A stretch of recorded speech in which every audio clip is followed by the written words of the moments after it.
29 corridor project has moved from PID to environmental. There you go. Easily.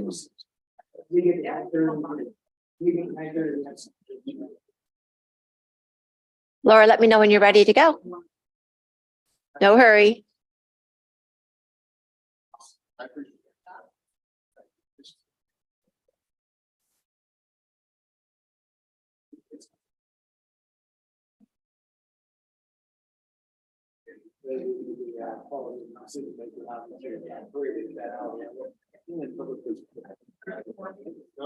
We are going to start recording, and Chair Alessio, we do have quorum. We can begin. Thank you. Good afternoon. Once again, we have a full house. It's great to see everybody. Thank you for being here today. I hereby call this meeting to order of the Napa Valley Transportation Authority. It is Wednesday, April 19th and 1:30 sharp. Let's see here. Mayor Sedgley, would you like to lead us in the Pledge of Allegiance? Stand and follow me in the pledge of allegiance. Pledge allegiance to the flag of the United States of America and to the republic for which it stands, one nation, under God, indivisible, with liberty and justice for all.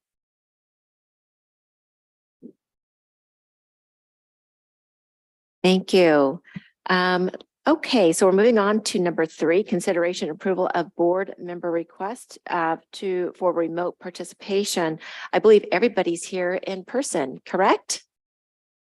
Yes? Yes. Okay. Then roll call, please.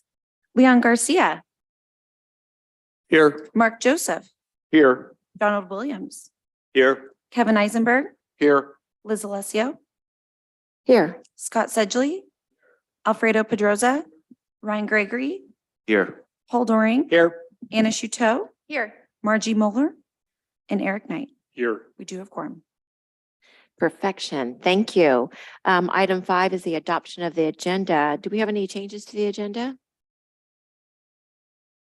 No changes? Okay. Is there a motion and a second to adopt the agenda?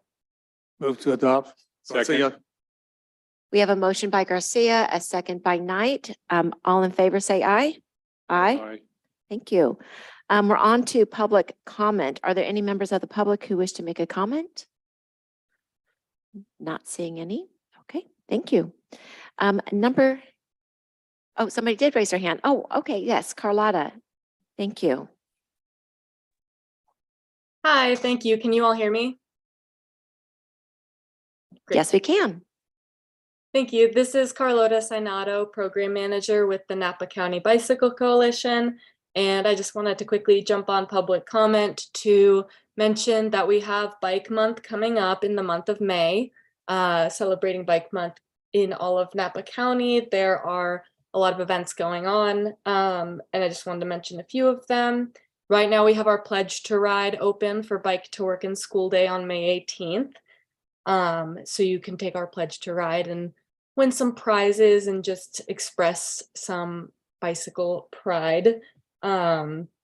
We have the return of Bike Fest on May 7th, and that's going to be in Napa at the South Napa Century Center. And that's just a big outdoor event that we're going to have live music, bike swap, group bike rides, one of which is led by Mayor Sedgley through the historical Old Town Napa, as well as vendors and bike games and contests. So there's a lot going on. We encourage folks to sign up for rides and sign up to volunteer or just check out the website to see the schedule and what's going on. And that's napabike.org/bikefest.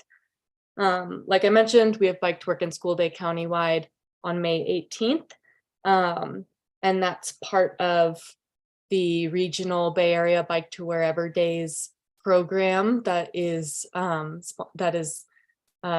of led by and sponsored by MTC. So we have that coming up. We have a map of Energizer stations and details about that also on our website, napabike.org. And finally, we are participating in the Bike Bash in American Canyon, which is on Saturday, May 20th, and that will have a bike rodeo and bike ride, and will be a fun way to celebrate biking in American Canyon. So that's just some of the stuff going on during Bike Month, coming up in May. All the details, napabike.org.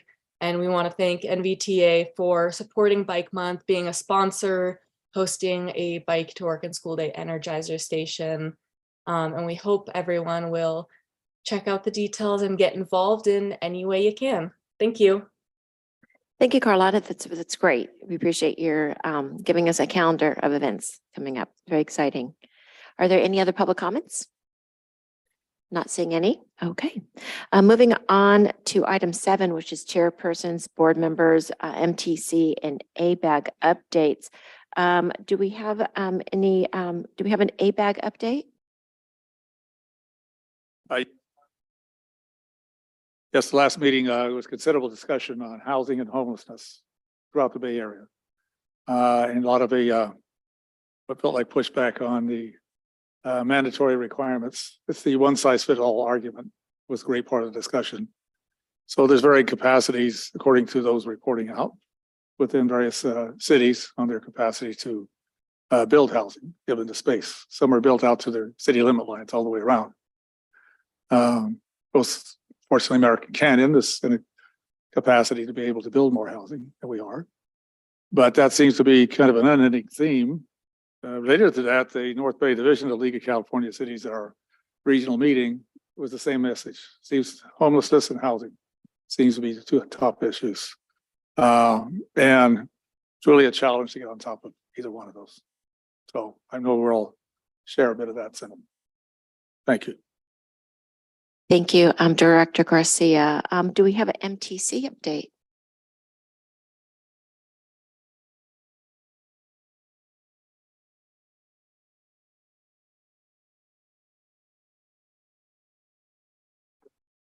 All right, 1 second here. We need to, Okay, there we go. oh, thank you. So busy month at MTC, starting with, we did meet at MTC program, planning and ABAG administrative committee. We received a report on sea level rise. It's not a pretty picture. It's going to be expensive to address all the mitigation we need to do. I think the report outlined that for Napa to address the sea level rise is around $5 billion, which was great. And then it really illustrated the fact of how are we going to fund this. So being mindful of the responsibility we have. There's been some ideas I talked about, whether it's some bonds or a regional measure, but we're also sensitive to all the current needs we have around housing and transportation and the role that MTC and ABAG play in that. I think one of my colleagues did raise a good question of who should be leading this effort. Maybe it's not MTC, ABAG, maybe it's a different organization. So again, just daylighting that. The California State Transportation Agency is holding a listening session May 9th at MTC 375 Beale Street, talking about kind of transit operations, post-recovery, what it looks like, and so forth. We also have an MTC workshop. We're hosting it here in Napa next week, the 26th, 27th. Because we did hire a new executive director, I did want to convene an opportunity where the commission came together to reaffirm our priorities, understand what we're going to resource. And a lot of the objectives we have is trying to understand the fiscal cliff. The fact is our operators are facing some dire situations and we do need transit for multiple reasons. But when you also layer the climate impacts and trying to make sure we're reducing our greenhouse gas emissions and we're trying to meet all the mandates, it's not going to be by driving in our individual cars. It's going to be getting back on transit. We're also facing some potential lack of safety issue in some of our transit operators. I do think MTC could play a role, not on dictating what operators do, but making sure there's an appropriate level of safety. BART, one of the operators, is facing some challenges of those members of our community that are unhoused are using BART as a place to be housed and creating maybe some unsafe conditions. Well, combining two problems is not going to solve it. So we have to address homelessness. We also have to make sure that if you get on BART, whether it's any one of us here or whether it's a resident, that you feel safe. And right now there's some concerns about the safety of riding our transit systems. So we do need to do a better job. And I think MTC can do that, just like we created a healthy transit plan after the pandemic to provide a baseline of what the health metrics should be. I think we can do that with safety. So we're embarking on that. There's also discussions around a regional measure. We did do some polling recently that I think is going to be made public here shortly. Precursor, people are most concerned about their potholes. especially with the recent rains. It's one of the issues that came up quite a bit. Potholes, homelessness is another one.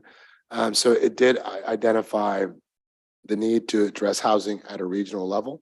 So I think you might see some opportunities come from the ABAG side of the house of what can we do to create sustainable funding streams, incentivize good behavior.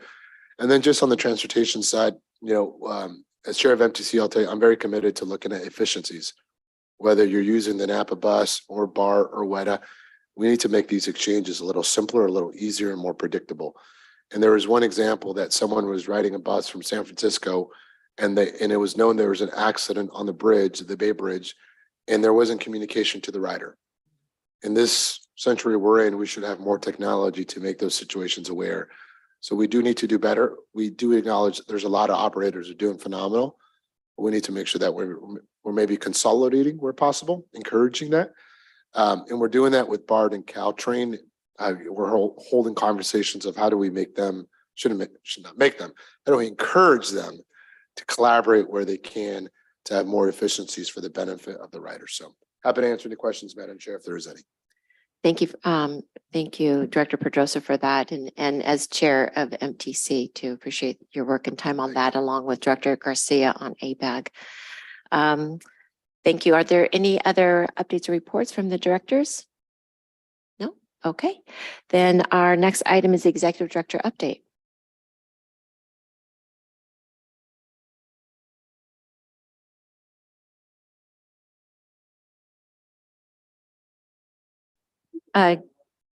Yeah, I know. Some of the microphones aren't working on our side of the dais. Good afternoon.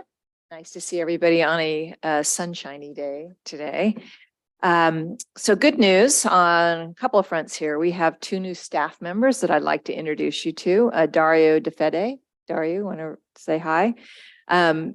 Dario joined NVTA last month in the senior accountant role, and Dario grew up in St. Helena, currently resides in Napa. He has a bachelor's degree in business accounting from Sonoma State University. His experience includes accountant roles at the county of Napa, and we swiped him from the county. I'm going to brag on that one. In both the Treasury, Tax, and Public Works departments. Those roles built Dario's knowledge of government economics and the software programs that come along with it. And so his experience has transferred Dario seamlessly into his new position with NVTA. Welcome, Dario. We also have Michelle Fajardo. Michelle, you want to just a quick wave? Michelle also joined NVTA last month as the Associate Program Planner and Analyst role. Michelle resides in Sonoma, where she formerly held positions at the City of Sonoma in the Public Works Department and gained expertise in public sector project, contract, and grant management. Her knowledge also extends into the engineering realm as she holds a degree in civil and surveying applied technology for land surveying and has worked as a civil engineering tech for Sonoma County, transportation, and public works for over 10 years. So we welcome Michelle's diverse experience and her role where she will wear many, many hats, and welcome, Michelle. So I also like to announce that Diana Meehan has been promoted to principal planner. Diana started her career here at NVTA as an unpaid intern in 2011. And she stuck with us anyway. We're paying her now. Her official position began in 2012 when she was hired as an assistant planner focusing on transit.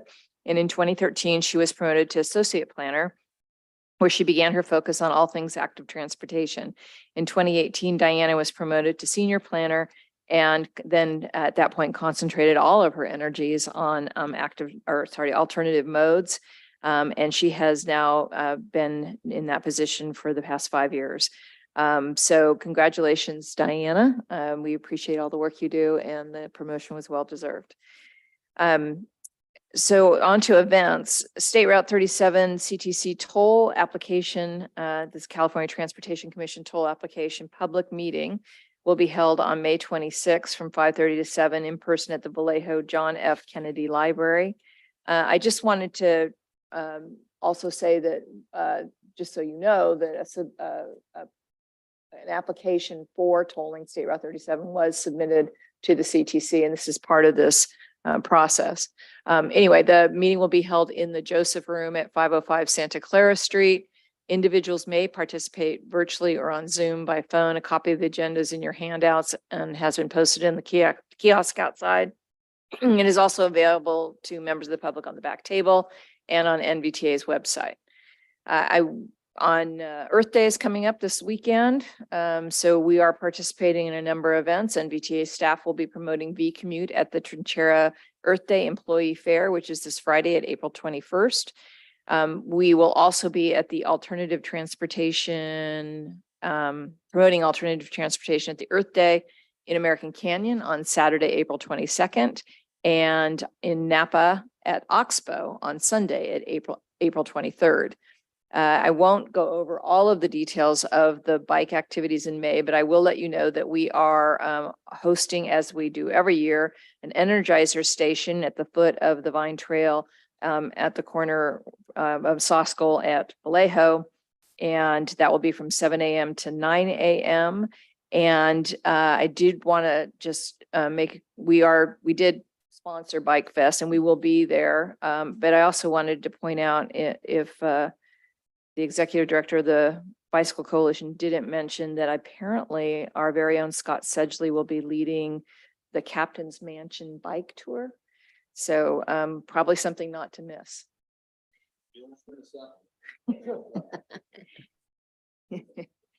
And then let's see, last two items. Transit manager Rebecca Shank and I are participating in the regional BART General Transit Managers Ride Along event on Friday, April 21st. It's this Friday. The event begins at the Orinda BART station and will involve taking a number of connecting bus services culminating in Walnut Creek for refreshments. This is going to give members of the public opportunity to speak to all of us about our services. And then just a reminder that on May 17th, the board meeting is a retreat focusing on how we can revive the Vine, and will begin at 8:30 a.m. at the Meritage Resort, 875 Bordeaux Way in Napa. The Meritage is served by Vine Route 11. And Alex Bachman, MTC Executive Deputy Director of Policy, has been invited to participate and will include thoughts on transit from a regional perspective. And a continental breakfast and lunch will be served. Following the presentation and board discussion, a Vine bus will take participants to the new maintenance facility construction site on Sheehy Court. And this one's specifically for Supervisor Pedroza. Please wear flat closed-toe shoes. Hard hats and vests will be provided. That concludes my report. You have to leave those flip-flops at home. Thank you very much for that update, and congratulations to Diana, and a very warm welcome to Dario and Michelle. It's a great organization. We're glad you're a part of it. Moving on to item 9. Do we have a Caltrans update? Yes, we do.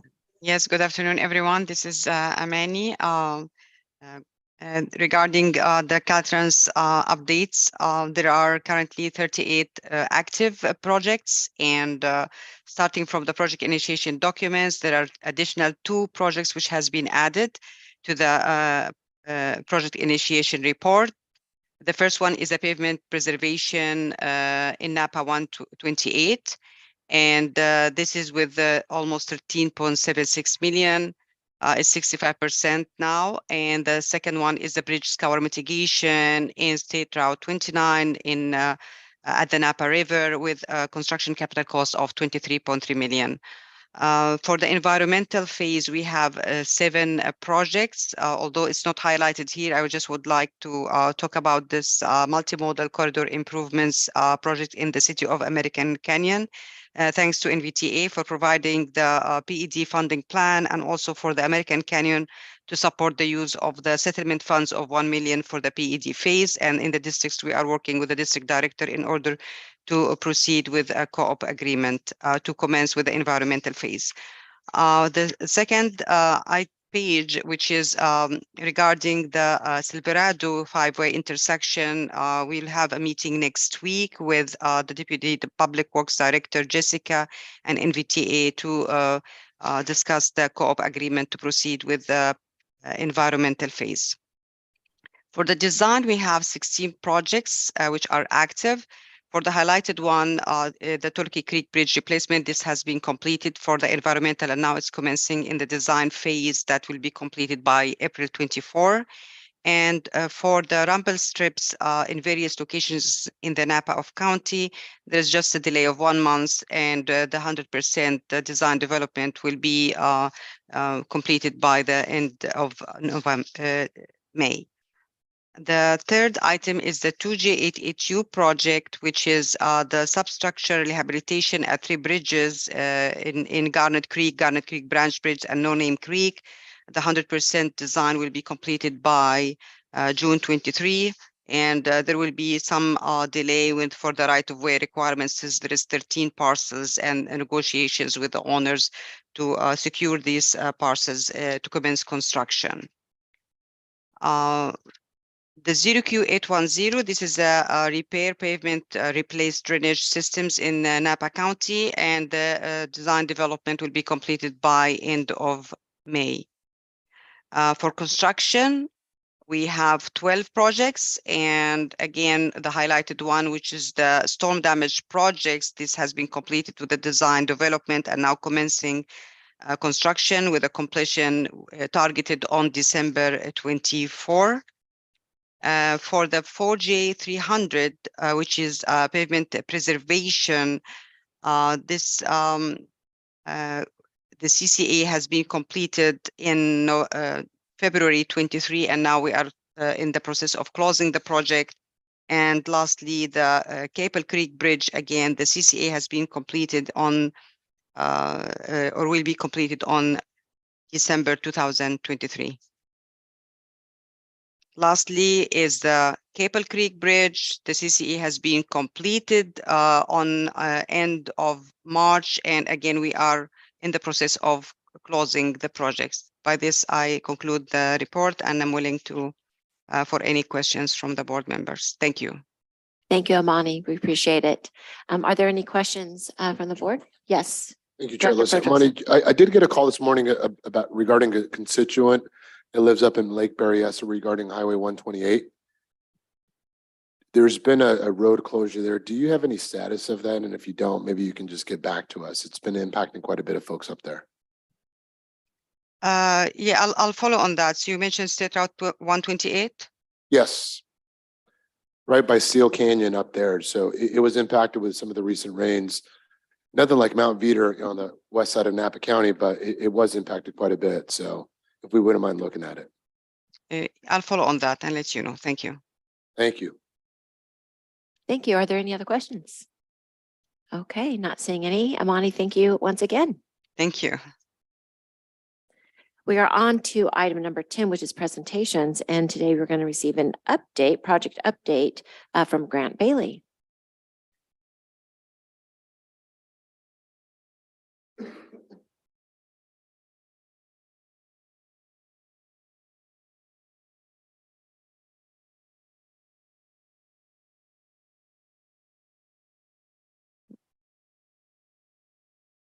Keep trying.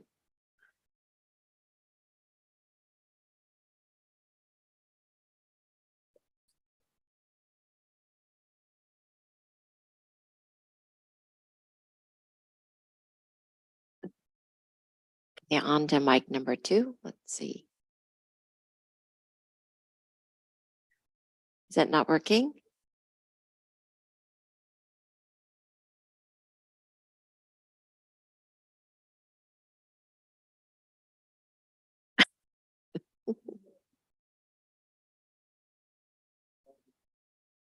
Well, just be a minute here. We have this history with the there we go. microphones. It's kind of comical. Thank you for everybody's patience and staying cool there, Grant. No problem. All right, now can you hear me? We Okay, can hear there you. we Thank you go. very much. All right, well, good afternoon, Chair Licio and Vice Chair Joseph and directors of the board. My name is Grant Bailey. I'm the Program Manager Engineer for the Napa Valley Transportation Authority, and today I will be providing an update of our current projects. Next slide, please. So I don't think this is any news to anyone here today, but California had a rough last 4 months of weather, and it has impacted virtually all of our projects in construction. Probably the most impacted has been the Vine Trail St. Helena to Calistoga project. Considering we have not had a working day since, I think it was November 30th, 2022. So we've had almost, or we haven't counted a working day in the last 4 or 5 months. However, work is planned to be restart on Monday, the 24th. And we will be continuing in reaches 4 through 6 north of Bothay State Park, continuing on retaining walls, fine tuning the grading, and once the dries out a little bit more, we'll also be starting work back in the creeks to continue culvert crossings. And then with any luck, by May 20th, PG&E should be complete with their project in the southern portion of the project between Pratt Avenue in the south and Bothay State Park to the north. And the contractor should be able to transition their forces to the southern portion of the project and begin work there. I think right now the paving plan is still a little bit up in the air, but we are targeting probably August to mass pave a significant portion or all of the project outside of Reach 7, which is in Calistoga and was paved in September. And there's still a little bit of flexibility in that timeline, but we are targeting the end of this summer to have the trail up and running and substantially complete. Next slide, please. So not a lot has changed in our progress as far as working days since January when I reported last on this project. We've issued about 2% in payments in some materials on hand, but as you can see, there's still a pretty large discrepancy between working days completed and progress payments released. We do hope to bring those numbers closer as work starts back up here this month. Next slide, please. Imola Avenue Park and Ride Improvements Project is largely complete, and that's what I reported back in January as well. The weather still prohibited the contractor from completing a couple of final punch list items, although that should be complete this month. We did add some scope to this project to electrify the parking lot and provide electric charging infrastructure for electrical vehicles. We have ordered the equipment for that scope addition. It is a long lead time item. As I think you're aware, the switchgear is scheduled to be delivered in January of 2024. Weather pending, we should be able to complete the electrification project in about 6 weeks and have that up and running and this project site completely closed out in March of 2024. Next slide, please. So the Sawskull Junction project, this project did have impacts due to weather, but the contractor was able to begin work a little bit earlier with some of these clear and dry days we've had this month, and they continue with mass cut and fill excavation to build the embankment for the new alignment of Highway 29. One of the significant risks that has, I guess, come back is the Swainson's hawk that impacted the project last year and led to some shutdown of project work have returned. And while they haven't established a nest as of today, there have been reports that there are 2 pairs of mates that are demonstrating mating behaviors, and the biologists on site expect that any day one or both of those pairs could establish a nest by laying an egg. And we are actively working with Caltrans and California Department of Fish and Wildlife to mitigate that situation and see if we can reduce the buffer areas required by the conservation agencies. But we can't confirm reducing the buffer areas until after the nest has actually been established. So it's kind of a waiting game right now, and we'll report back more on this as the situation develops. Next slide, please. So for this project, I put together a phasing plan, and I wanted to kind of walk the board through what to expect, what we've completed so far for this project and kind of what to expect as we move through 2023. The project has been broken down into 6 phases. We have completed phase 1, which was to construct long-term traffic shifts and temporary facilities throughout the Sosco Junction project. That was completed at the end of January 2023. We have now moved into stage 2, which is really a large portion of the work to be completed. It includes closing the existing intersection at 29, 221 and Sosco Ferry. That closure started at the very beginning of February. It's been detoured down Devlin to Airport. And let's see, from there, the contractor has begun mass excavation, moving large amounts of dirt on the project site to build up the embankment where the new 29 alignment will eventually cross Sosco Ferry and 221 and an aerial overcrossing structure. Let's see, so you can expect by late June, let me back up. The southbound 29 exit ramp to Sosco Ferry was constructed as part of phase 1. And moving forward, you can expect in June of this year to see the southbound entrance ramp from the Sosco Ferry roundabout constructed. And then following in August of this year, you will see the northbound entrance ramp from the 221 side constructed. In July, from now until July, you'll see the structures being constructed for the aerial crossing and the bridge structure.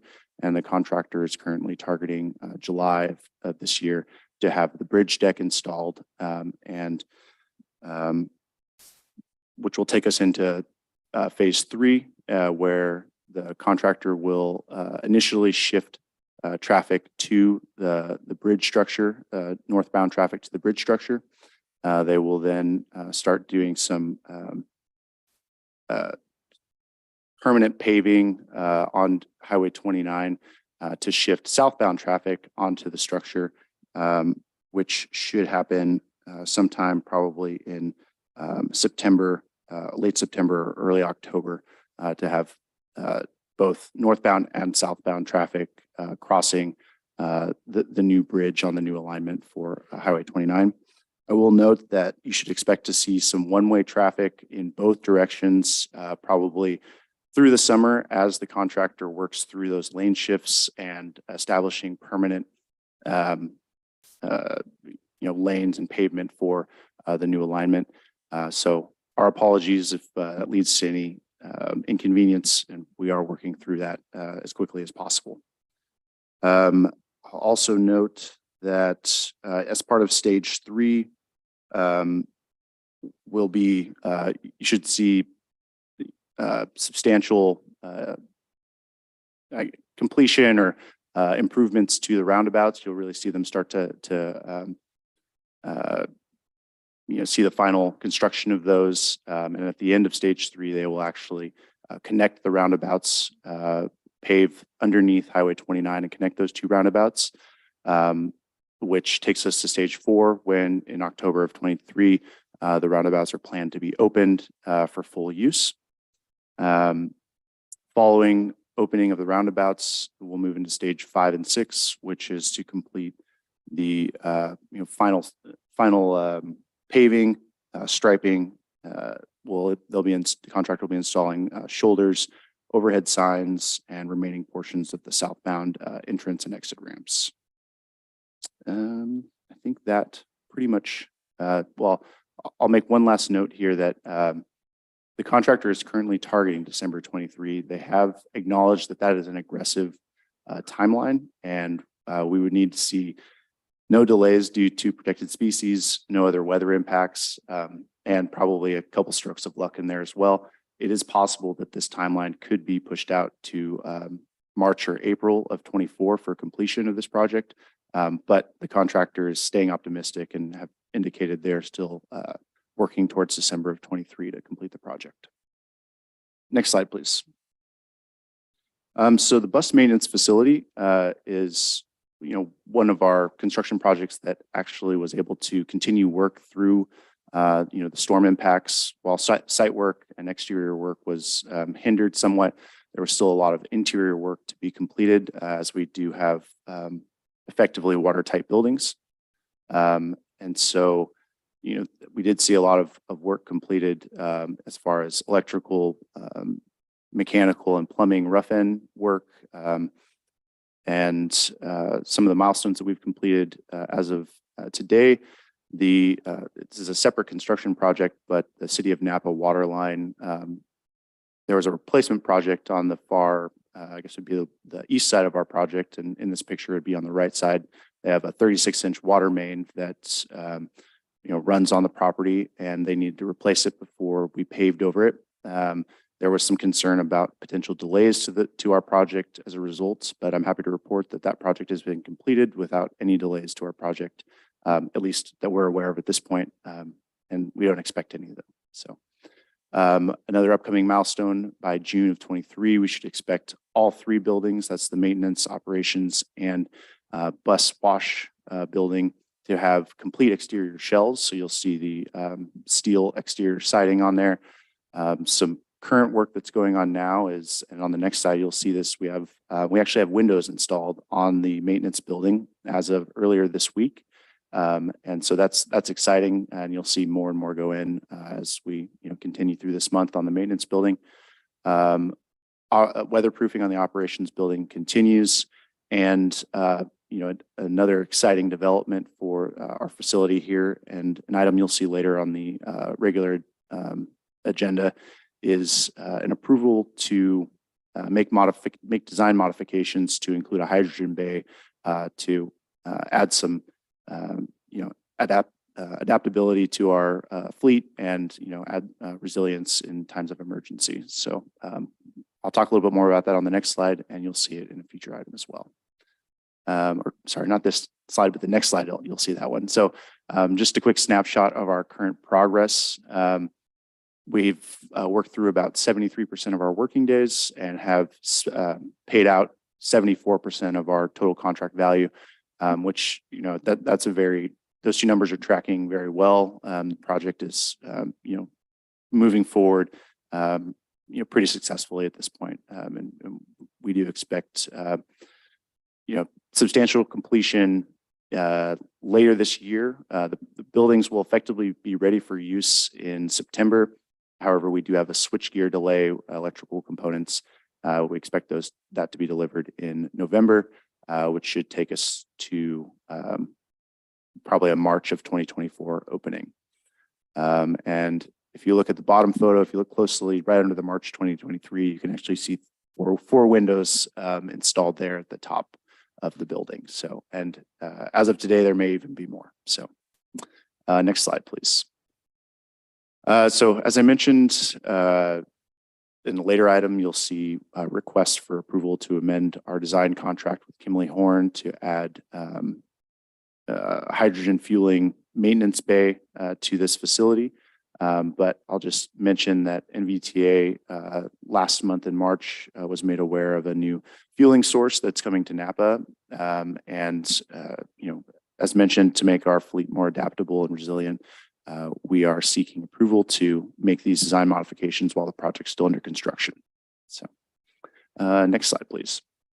All right, so transitioning out of construction projects and into design or planning projects, we have the American Canyon State Route 29 Multimodal Improvement Project.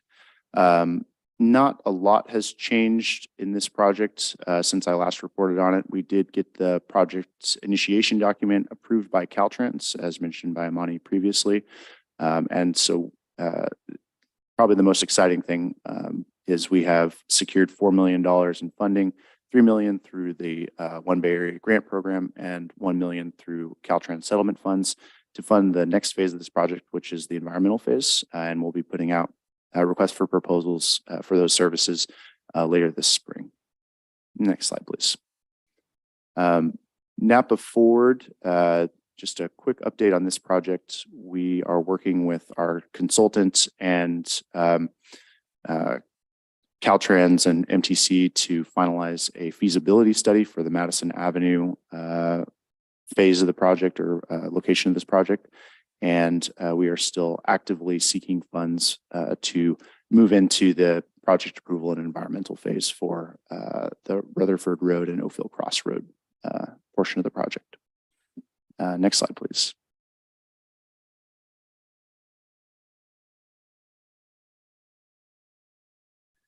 And then the Amola Corridor Complete Streets Improvement Projects, we, as I reported in January, we were denied our request of $14 million in ATP funding, and we are still currently looking for new funding sources. There appear to be a number of attractive grant funds out there, or grant opportunities out there, that we will be applying for over the next couple months here. Next slide, please. The Sears Point, State Route 37 Sears Point to Mare Island Improvement Project. This project has been heavily focused on the tolling application, which Executive Director Kate Miller mentioned earlier. We have a public hearing coming up for this coming Monday, April 24th from 5:30 to 7 p.m. There are, you can attend in person if you'd like in Vallejo at John F. Kennedy Library, or virtually through a Zoom webinar. And I've posted the Zoom ID on the slide here. This should be a good event that should explain a number of good reasons for why we need or this project needs tolling to fund it. You'll see if you attend the meeting that at least probably about a third or more of the funding needed for this project has been established through tolling, and so it should be a good meeting to get more information on the need around tolling and kind of how we plan to implement it. And then following the tolling hearing, there will be the California Transportation Commission will take action on the tolling application at their May 17th and 18th meeting. So it should be interesting to see how the CTC acts there. And next slide, please. And then last slide, just a quick note on the ultimate project, which is to improve SR 37 from 101 to Vallejo. The project team recently added the Sonoma Marin area rail transit SMART to the Resilient 37 team. And they've been working with our partners in Marin and Sonoma to establish how the SMART rail and the SR 37 corridor can be integrated into a single project. So both surface transportation and rail transportation can maintain service as we work to improve the corridor here. Next slide, please. And with that, I will open it up for any questions. Thank you. I love those updates. Not all good news, but a lot of really good news. Yes. I love the optimism of the contractor for the South Saskatchewan Junction. That's great. I'm all about staying positive and leaning forward. Do we have any questions? Yes, Director Pedrosa. Thank you, Chair. I've been driving 29 a little bit more lately, and on that Saskatchewan Junction, one of the things that we can do as we go forward, as we're making those significant changes, you're seeing a lot of diversion, on parallel streets, especially going down Airport. So it would be good when we make those critical improvements to have some additional, help on those arteries to try to improve traffic flow. Because on Devlin Road, I think it's Devlin or Airport, you're seeing a lot of queuing effect because people are avoiding Highway 29. So if we can do things to address that by having more resources there to improve the flow of that, it might be in our best interest, because you're just seeing a lot of diversion when there's signature events happening. So just thinking ahead. But Yeah, that's a really good comment. And we have received comments to that effect. I was one of them to Director Miller. Yeah. I will say we have deployed some measures specifically at the intersection of Saskatchewan Ferry, Devlin, and the southbound exit ramp on 29. Previously, it was a two-way stop control intersection. And we were seeing a lot of backup on Saskell Ferry and Devlin as a result, because you just have a continuous stream coming off of 29. What we did is we actually added a stop sign at the 29 off ramp, and that seems to have improved traffic Yeah. conditions there. But I agree, we'll probably continue to see other conditions arise that are unfavorable as we make changes, and we'll be sure to keep. I think you can have controlled traffic flow and improve the flow, right? Because what I saw is you saw some folks cut through the vineyard actually on the east side and to come out through the church on the backside. I forget the church there, Mhm. and you're going through private property at that point, right? So people are going to be creative, right? So I think what we can do is control what we control and have some controlled intersections where we make it better than a signalized stop, right? By being able to provide flow. So overall, great presentation. Some of the improvements we're making are pretty incredible. And these are big projects for an agency like us. So we should be, directors should be very proud of what we're pushing forward. So thank you. So true. Thank you. And yes, Director Gregory. Thank you.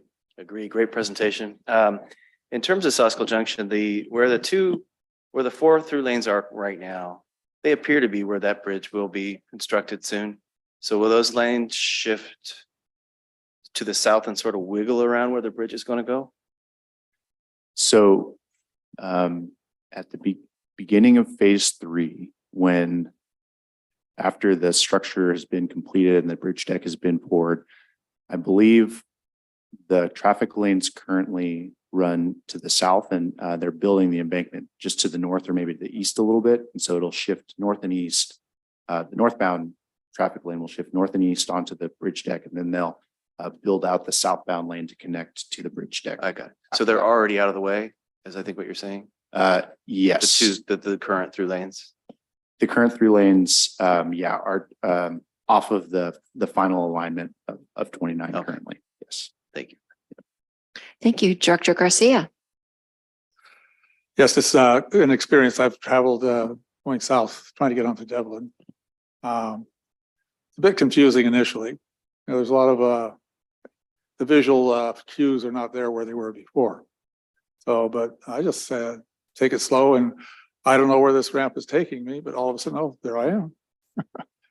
It's going to take a while to adjust, but I think it's certainly improvement are greatly desired. So thank you.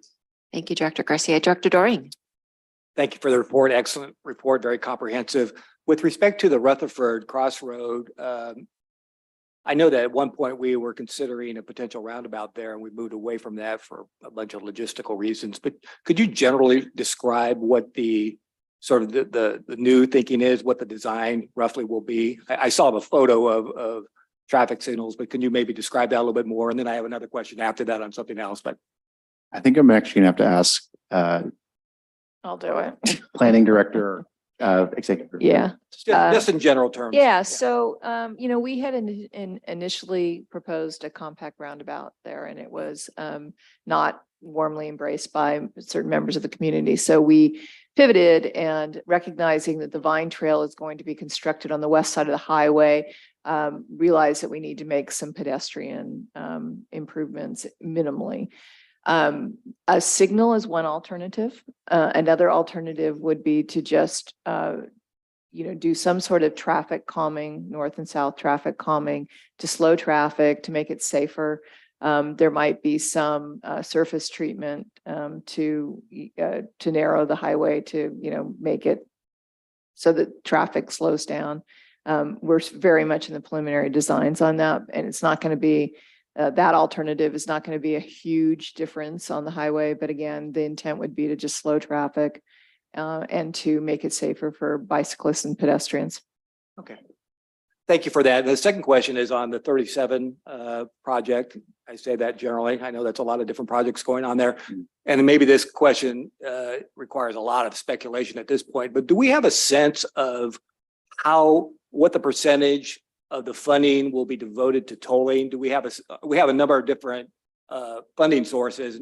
Tolling is one. We haven't gotten there yet, obviously, on that, but how much of the project would be based on tolling in general? Yeah, I'm not sure that I can answer that accurately, but it's certainly less than 20%. But the project is could be a $14 billion project. So we have to do everything that we can. And that's then the initial funding.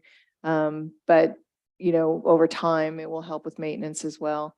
But we're gonna have to bring a lot of that money forward, and we're gonna have to find other resources to fund it. Is that about 20 to 30%? I mean, I think we're, right now, we're really talking very ballpark numbers.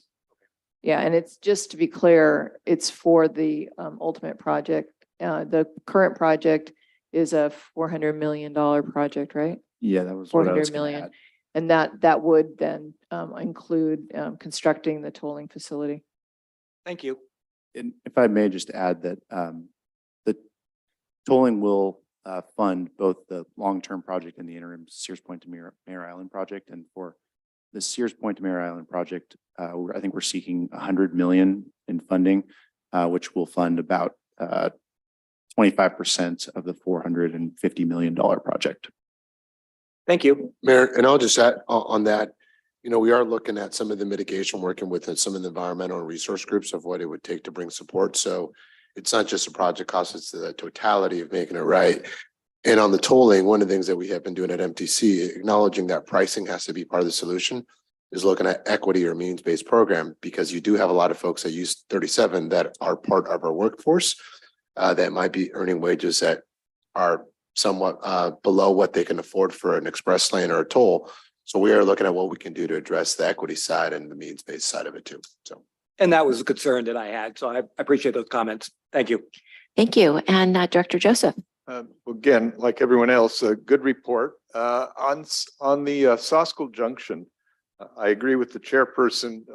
Being optimistic about the schedule is a great thing, but it sounds like the Swanson Hawks, They're dating. they're dating. And it's private. First of Yeah, all. and it could go either way. But assuming love is in the air, how much does that affect the schedule? Because it seems like that could be several months of you just can't do anything. Yeah, that's a good question. So I'll start with the worst case scenario, blushing. which the worst case scenario would be if we had the Swainson's Hawk meet in one of the locations that is most impactful to the project area, and CDFW, California Department of Fish and Wildlife, did not reduce the buffer from the nest. We could see project delays up till just the stop of construction until August, which would be a 4-month delay. Now, that's worst case scenario. A better case scenario would be we see the Hawks establish a nest. We notify CDFW, request a variance in the buffer zone from a quarter mile, which it currently is and was established in the permit, down to maybe an 1/8 of a mile or even less, which would then reduce the buffer to outside the project limits or minimally the outside of the project limits, and allow the contractor to effectively complete work. I believe that's what happened the last time or last summer. And I think it took about a week for CDFW to provide that reduced buffer approval. So best case scenario is there's no mating at all. Otherwise, hopefully CDFW grants the reduced buffer. Okay. Well, then kind of like the optimal would be the waiver on the buffer requirement. Because the alternative would be we start trash talking or something to break up the romance. Yeah. Or encourage them to relocate. Okay. Oh, a tweet. Yes. Good idea, Director Gregory. I have a more serious question. And this is really, how are we communicating and informing those who are using that corridor every day? I've been kind of hoping and looking for nixles or some type of digital sign saying, this is where we are in the project. This is what you can anticipate on this day. I feel like we can do a lot more in terms of communication, both with Caltrans, Highway Patrol, just a coordination of communication. So commuters know, and maybe it's a good opportunity to also promote, carpool, transit opportunities. So we can do more in that arena. I'd appreciate it. Yep, no, that's a good comment. And Caltrans is the agency that is AAA administering, award administer, and I forget the last day, but they're managing construction. They are also managing the communications on this, and they have been releasing communications, I think, on Facebook and traditional social media.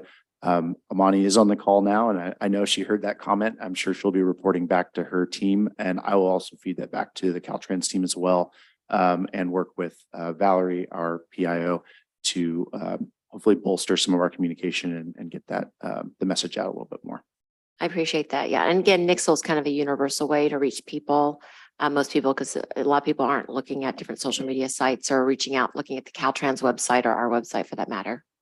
Yeah, I would just add that, this kind of project is another reason why we need to build out and have electronic message signs along our highway. Yes. And that doesn't mean like we could advertise it on 80, but we don't have one electric changing or message That's change. exactly. you That's know what I what was I'm talking trying about. to I said say. digital sign. It's with the Yeah, electronic anywhere signs. in the valley. And so one of the things that we'd like to do is, and it's in our countywide transportation plan, is to use the property in front of the maintenance facility for a highway center and to have changeable message signs operating out of that. So we're working on it, but it's another thing that we have to pursue funding on.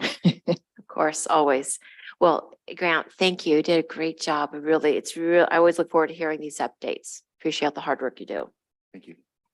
Oh, we do have one more question. I'm do. so That's sorry. Oh, we have okay. two questions from Director Shuto. Thank you for I bringing it up. I can't let it go because I'm so excited about the new hydrogen fueling source coming. That's huge news. Especially considering our recent countywide greenhouse gas inventory. And in St. Helena, we have a large number of the greenhouse gases happening because of the transportation and the larger vehicles that are coming through. So is there any communication or way to coordinate with getting a fueling station up valley so we could actually what we need to do is drive the market for these vehicles and people to be making the transition, and they're not going to when they don't have a fueling source. So it's like, which comes first? So we might not have all the answers today, but I want to raise that up because I'm very interested in it and how we can work with the private market to be moving forward and more people transitioning quicker, and hydrogen vehicles is a part of that. Well, we're not in the market of building the fueling facilities. As you know, we have a limited capacity at the new maintenance facility. So it's really great news that Allied Pro Gas is, or propane is, planning to do that.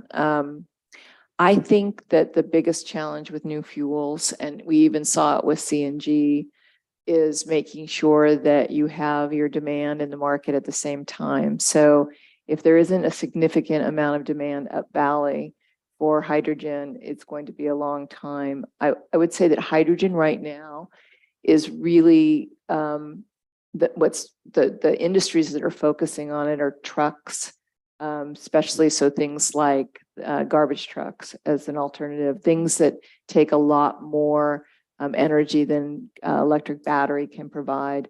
That's the market right now, not vehicles. So that's, I think it's probably going to be, I can't tell you, I don't have a crystal ball, but it's probably going to be a while before things like that happen at Valley.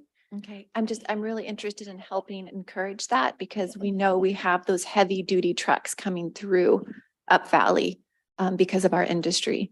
And I love hearing about the garbage trucks because that's somewhere to start. Thank you. Okay, I'm not seeing any other questions. I'm taking another swipe. Look here. Okay, so again, Grant, thank you very much. We're moving on to item 11, which is the consent agenda. These are 11.1 through 11.6. Do any board members wish to pull any of these consent items? And if not, can we have a motion and a second to approve? I move to approve the consent. Thank you. Second. Thank you. So we have a motion by Director Shuto, a second by Director Gregory. All in favor say aye. Aye. Aye. Very good. Thank you.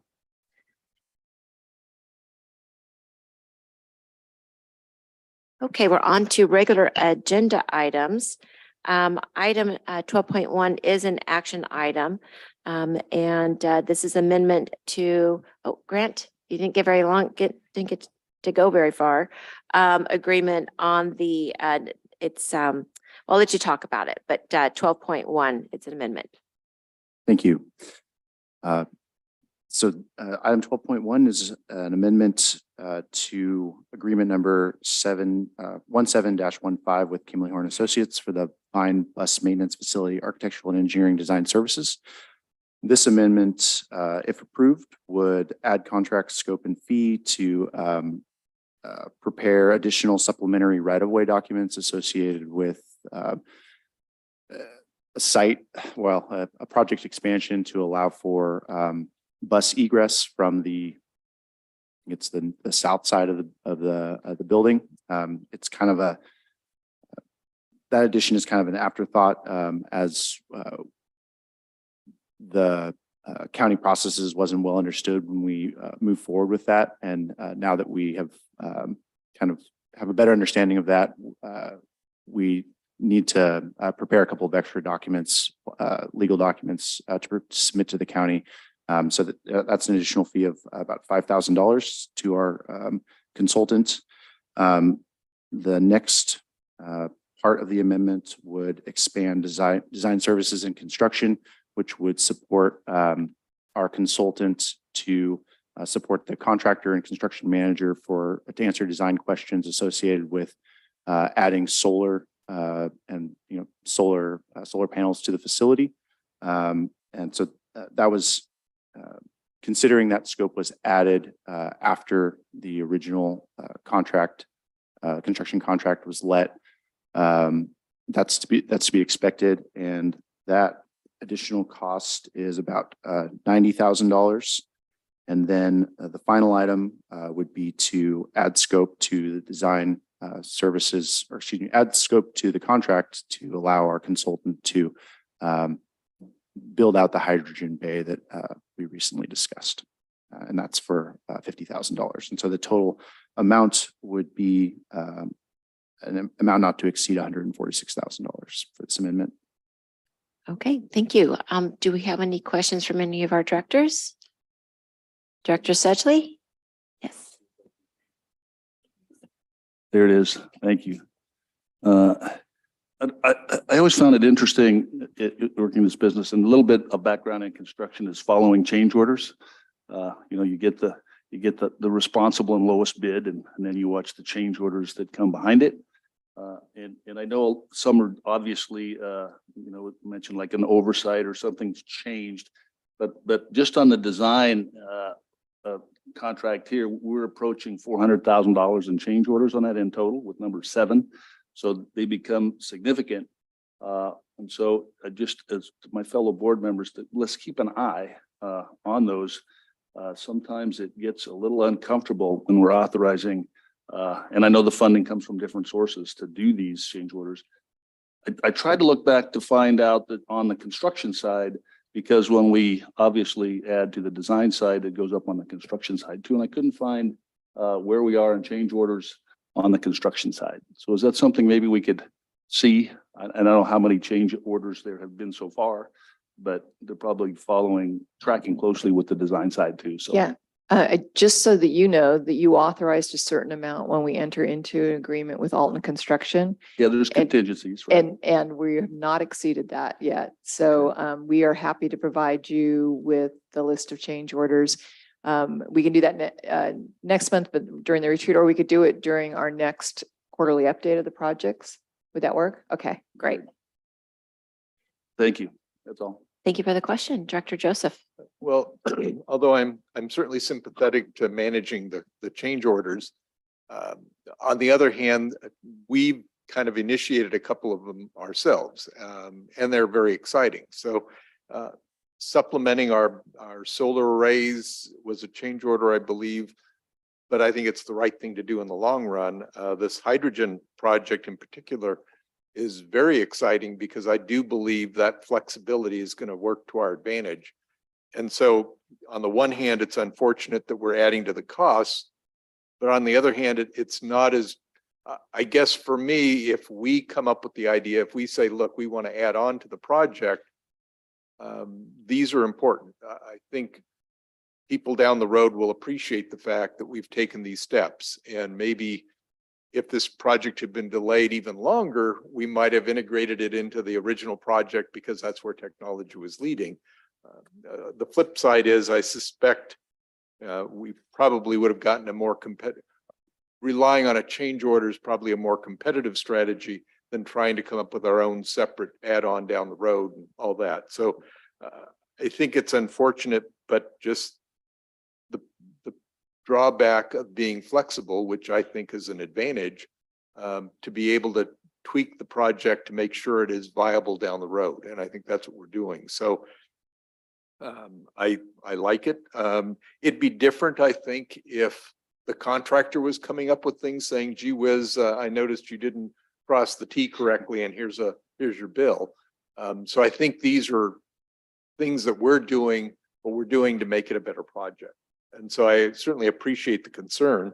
And I think in the case of the hydrogen cell, it's like 50 grand for the design, probably another 250 grand for construction. So I think it's also worthwhile to figure out if we are getting close to, wiping out our contingency, because then it gets a little more exciting and challenging. But for now, these are exciting change orders, or at least the hydrogen thing is. Thank you, Vice Chair. Yes, Director Gregory. Thank you. You might have just answered the question I had, which it seems PV wasn't part of the original project. It was a board directive that came later and then it was added. Do I have that right? Yes, so we entered into an agreement with 123.7 Energy for a purchase power agreement, which actually was roughly $2 million less than we thought it was going to be. In other words, it's not really costing us anything because of the structure of the agreement. So we do need Kimley Horn's support in helping coordinate the construction of that. They're not doing any of the design. It's about integration with the existing facility. So that we need their help on that. And they've been very helpful, working with both Alton Construction and 127 Energy. Thank you. And then last question. Help us understand what modifications are needed to the building to support hydrogen buses. Are they bigger? They need more space? They're taller? Yep. Do you want me to get that? I'll try and Okay. if you would like to fill in any blanks, that works. So as I think we understand it, and it is a bit of an emerging technology. So there may be some changes that come after the initial design, but we need to close off a bay completely and have it fireproof for an hour rating in case of hydrogen leak or worse. And so what I think the design envisions is to take an existing space, probably the one bay that we have that provides a drive-through access, and walling it off with sheet metal, making it 1 hour fire rated, and door accessible from the other parts of the facility. But we will not be adding square footage to the facility. We'll be utilizing the existing footprint and one of the existing bays. Thank you. Thank you. Any other questions from the dais? None? Okay. Do we have any public comment or questions? Anybody online? Not seeing any? Okay, very good. Do we have a motion to approve this item as recommended by staff? So moved. Joseph? Second, Garcia. Okay, moved by Joseph, second by Garcia. All in favor say aye. Aye. Thank you. Okay, and Grant, stay close by because 12.2 is agreement is also an action item. 12.2 is a number 23-C11 with RSA for engineering design services for the Napa Valley College Multimode Station Improvement Project. And this you can find on pages 98 to 118. Thank you, Chair Alicio. And so staff is recommending that the board authorize the executive director to execute and make minor modifications to agreement number 23-C11 with RSA Plus for engineering design services associated with improvements to the Napa Valley College bus stop in an amount not to exceed $97,350. I'm going to provide some background on this because I think there's I'd like to provide some background on this just for transparency purposes of this item. So currently Vine Transit provides service to Napa Valley College for a single stop location on James Demure Drive. The configuration only allows for southbound pickups and drop-offs, forcing northbound buses to make a loop, which adds 10 minutes of drive time per trip and a total of 200 minutes per day to our transit trips. We, in 2014, NVTA started working with the college to expand that bus stop and allow for northbound buses to pick up without having to make that loop. We contracted with RSA Plus to provide a preliminary design. They provided two options. In 2022, there was a new NVC Napa Valley College leadership team that expressed support for the project. So we worked with NVC's Real Property Committee and the Board of Trustees to get approval and get a preferred alternative. And so we've established that, and that was based on RSA's concept design. So based on the support that we received from the college and the work that RSA had already put in, we requested RSA provide a expanded design services for this bus stop to provide construction documents based on the preliminary design they'd previously provided. What we did there was inconsistent with our current policy for procurements because we effectively sole sourced it without going out through a public procurement. We did this because of the history on the project. I can assure you that is not going to be our practice with future procurements. However, in this instance, staff felt it was appropriate, and because it, did not, that practice wasn't consistent with our policy. I think it's necessary that we inform the board so you can make an informed decision. Thank you. Executive Director, do you want to add a couple things? I was just going to say that we're using local funds, so we're not violating any federal or statutory requirements. Thank you. Okay, very good. Do we have any questions? Yes, Director Vice Chair. Mostly just to Joseph. help me visualize do we have a picture of where the layout is, where the new multimodal will be built? Is it on 29 or is it on the side road? It's on the side road that's James Demure Drive on Napa Valley College's campus itself. So it's immediately adjacent to Highway 29, but over the berm, I guess you could call it. So you have the existing stop, and Right. the new proposed stop pickup area would be on the other side of the street. I guess adjacent to Highway 29. So the existing bus stop, that would stay, and we would build a new one relative to where? If we use that as a reference point. So just across the street from it. So Okay. the current stop only allows for southbound. Northbound can pick up there, but they have to make the loop. If we were to add a crossing with a RFB flashing crossing signal, there'll be it'll be a sidewalk, a small retaining wall, and a bus pull-out area. That would then allow for northbound pickups to reduce their travel time by 10 minutes per trip. Okay.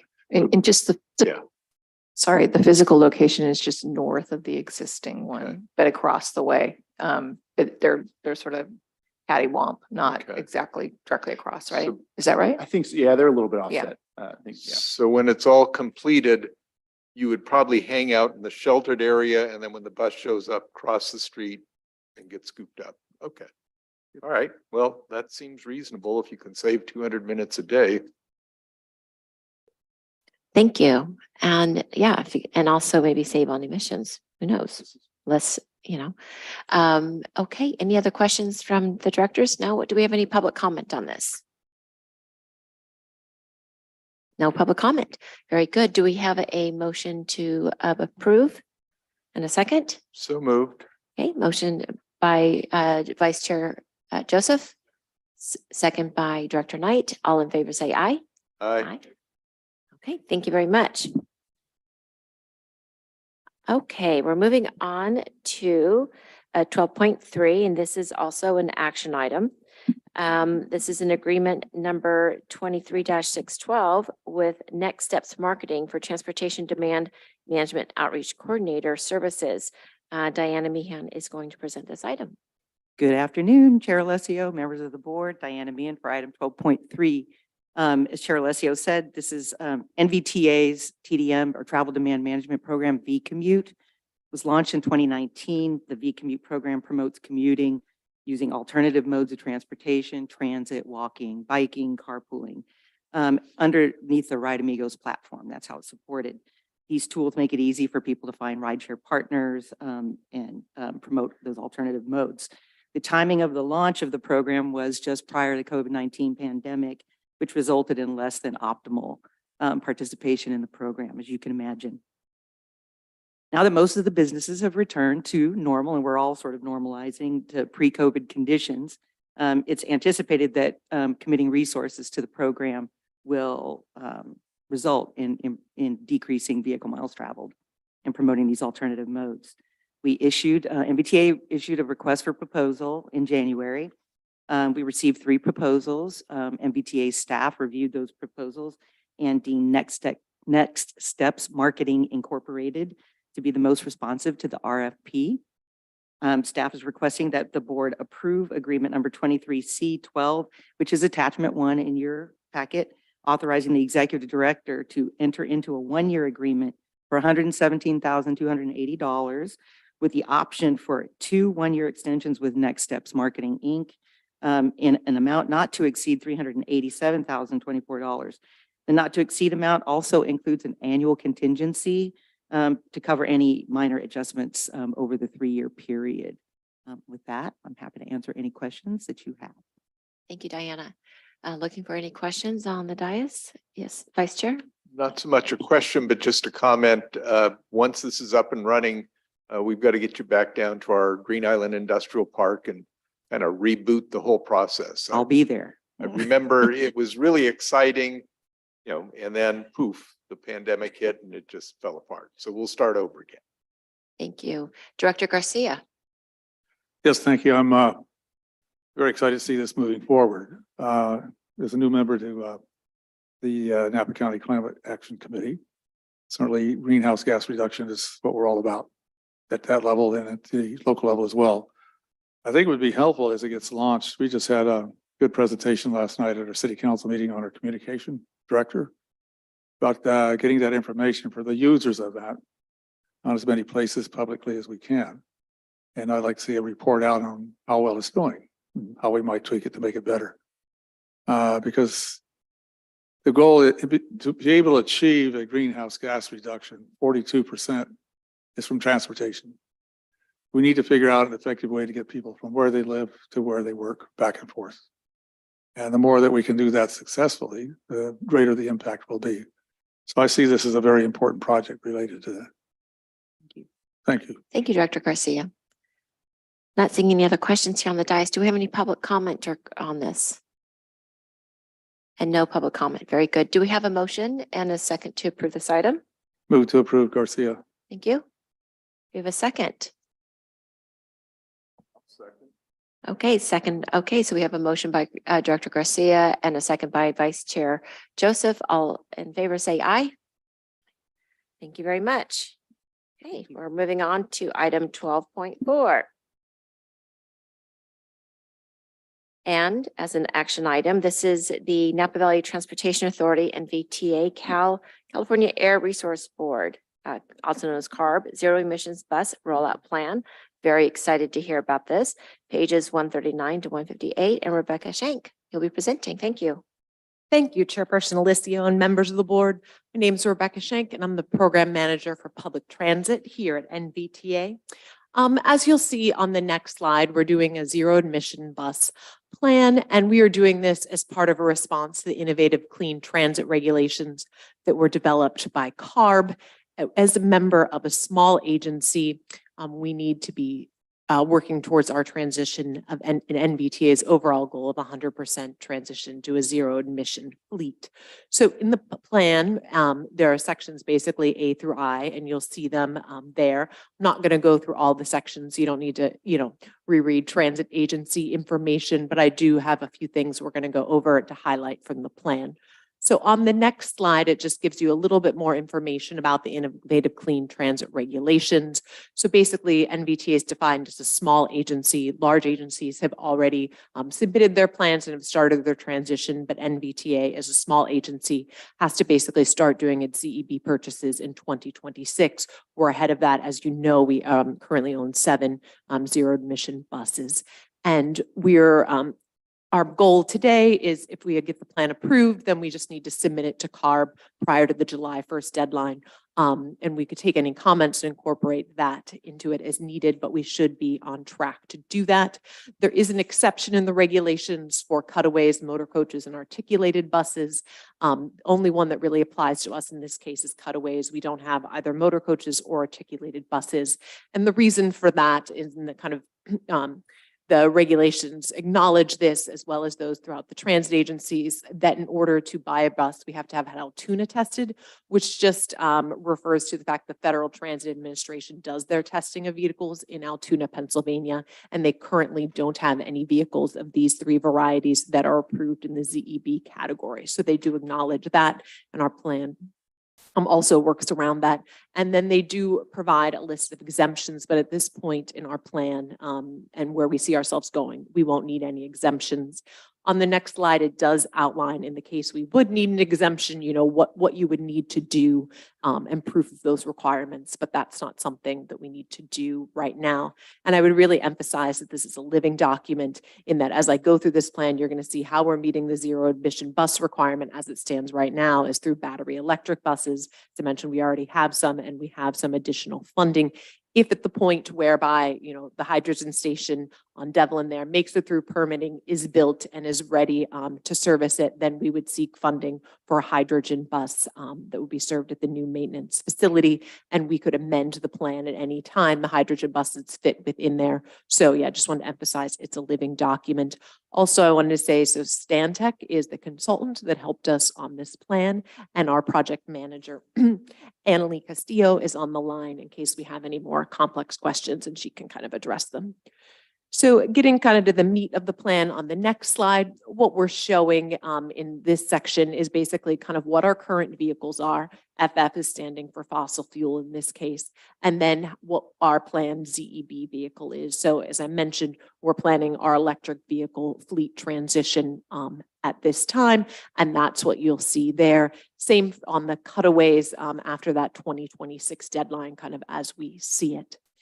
And on the next slide, what you'll see is kind of what that looks like on a year-to-year basis in terms of what we think we're going to be purchasing every year and what you can kind of, I guess, hold us to on some level. So right now we have funding for the vehicles up through 2025 on this list. So basically we received one of the final BYDs in 2023. So that's showing up, and then we have funding for the next 14. And so we're meeting our requirement with ease, I guess you would say, to hit the 25% procurement by 2026. And we'd have that in place through 2028. And then in 2028, we'd hit 100%, would all be zero emission bus procurements that we would do from here on out. And that's assuming, right, that there's a cutaway approved at 2026 or earlier that could be Altoona tested. So this is kind of our timeline and what that looks like from now through 2040. On that next slide, what you'll see is the cost of these things, right? So we know from buying the Proterra vehicle, which is our most recent, that a 40-foot electric bus is about $1.1 million. And that is aside from the charging infrastructure and any before the meter work that you need to do. And so this is just trying to capture the cost of those vehicles, which is about double right now what we're seeing on the fossil fuel front. We've tried to accommodate for inflation and other price patterns that Stantec had seen in the market up to date. And so you'll see this starts in 2026. We already kind of have budgeted through 2025 from the different funding sources and matching that we have for those vehicles. And so these are the kind of dollar values we're going to need to plan for on our vehicle procurement plans and on our budgets moving out through 2040. And we'll obviously update this each time we do our biennial budget to kind of reflect reality.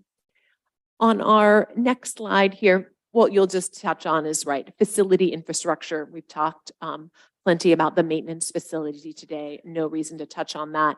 But what we are going to need as well is we need to think about the whole valley and having not just access to chargers, say, in just at our maintenance facility in Napa, but all along the way. So right now, thanks to the town of Yountville and St. Helena, we have chargers at both of their corporation yards. Where I think we have a gap now is in American Canyon. And so we'll have to work with their staff and their board members to identify a location in American Canyon where we might be able to do some fueling both for the American Canyon shuttles or with some of our routes that are traveling south in the county and then to adjacent counties. And for the next slide, you'll just see, and this is part of the plan as well, is where are we meeting our crossing paths within our disadvantaged communities. And while Napa doesn't have any of its tracks that meet this 25 percentile ranking, which you'll see in red, we do have areas through the Cal-Enviro screening that we serve, for example, in Vallejo. And I think we're helping that now in terms of our 11X, which runs from Napa to the Vallejo Ferry. We're using our 40-foot Proterra on that bus, on that route, I should say, and trying to keep admissions low in that area. And then as the technology develops and we make purchases on our Route 29 down to the El Cerrito del Norte BART station and out to Fairfield, we would also be helping to improve the air quality in those locations. Following this, what you'll just see is that we do have some funding lined up from an FTA low-no grant, so low and no admissions grant for training purposes, and that's going to be key on the staff side of things. Well, I think we're doing fairly well on the bus side of things in terms of we received training both from BYD and Proterra. What we're really looking for and really doesn't exist in the market from what we can tell either from TransDev or from ChargePoint is training for our maintenance staff to be able to work on chargers, for example. And so that's something that we're looking for. And once we receive our low-no grant, maybe we can kind of expand that opportunity because that's a shortcoming we see because we really are the fuelers now. You'll see on the next slide that these are the different funding sources. As I mentioned, it's going to be an expensive proposition. Everything in bold we've either received or we have applied for thus far.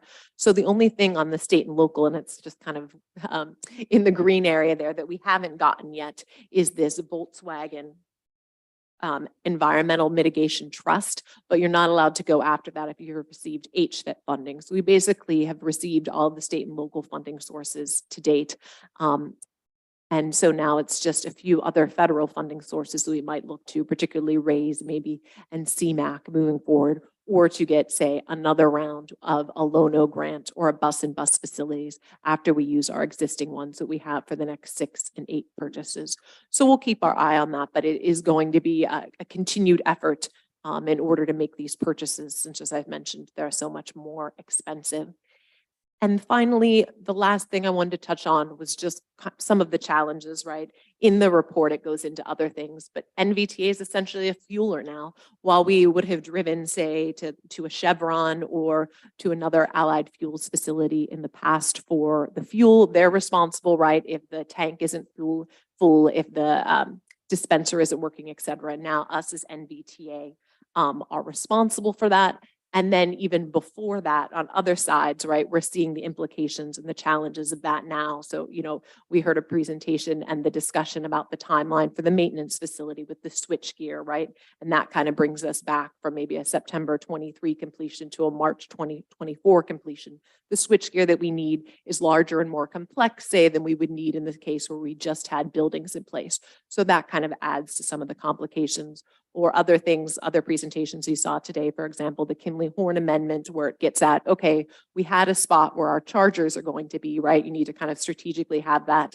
And then you're putting in the solar arrays on top. Those have canopies. You only have so much space on the ground, and there are so many, spaces for wires. So there are continual challenges for this, and hope for your patience as we kind of work through the intricacies of this. And with that, I'll open it up to any questions.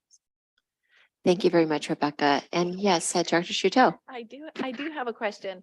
It's about those the fossil fuel buses that we would be approving. That's a part of the plan Sure. leading up to 2027. Is that something that can be flexible as there's more funding available, like we'll see later with the report with the federal government? Is there hope there? Because obviously, approving those buses using fossil fuel will have an impact on our greenhouse gases and getting that number down and all of the goals that we've set in our cities by 2030. So I just wonder, is there hope still that we Yeah, won't have to approve or purchase all 20 of those? I think there is. So the 2023 and 2024 purchases that has passed in terms of we received 5310, 5311. Don't quote me, one of the two. Tony can whisper in my ear. But anyway, one of those two that we received funding in order to make those purchases because we have cutaway vehicles that are at the end of their useful life. And I can't drive them between now and the year 2026 or 2027 and wait for, say, an Altoona tested vehicle. So I need to replace them at this time. It's kind of as I see it, I'm like, well, if I don't take that person, say, in this case with the cutaways, to dialysis or to their cancer treatment or wherever it might be with this short bus, that's not, serving a good purpose either. So not there, but if, say, for example, there's an Altoona tested vehicle for the second 12, which we had allocated for in 2026 and 2027, when we received funding, very much so, we could make that transition. So half and half. Yes, Director Prodosa. Thank you, Chair Alessio. One of the questions that I have too is, I think this is great and this is what we should be working towards. But have we ever done an assessment on the infrastructure to make sure that we can support all this transition to Sure. electric vehicles?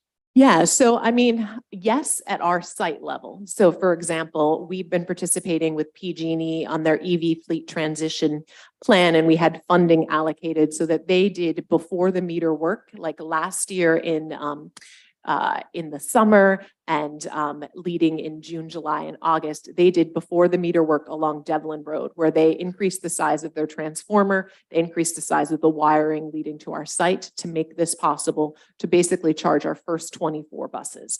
Because PG&E needs us to say, okay, we had proof that we had funding to buy basically up to and have chargers for 24. And so they're like, okay, we'll allow you to put in 12 chargers and we will build you a medium voltage system before the meter.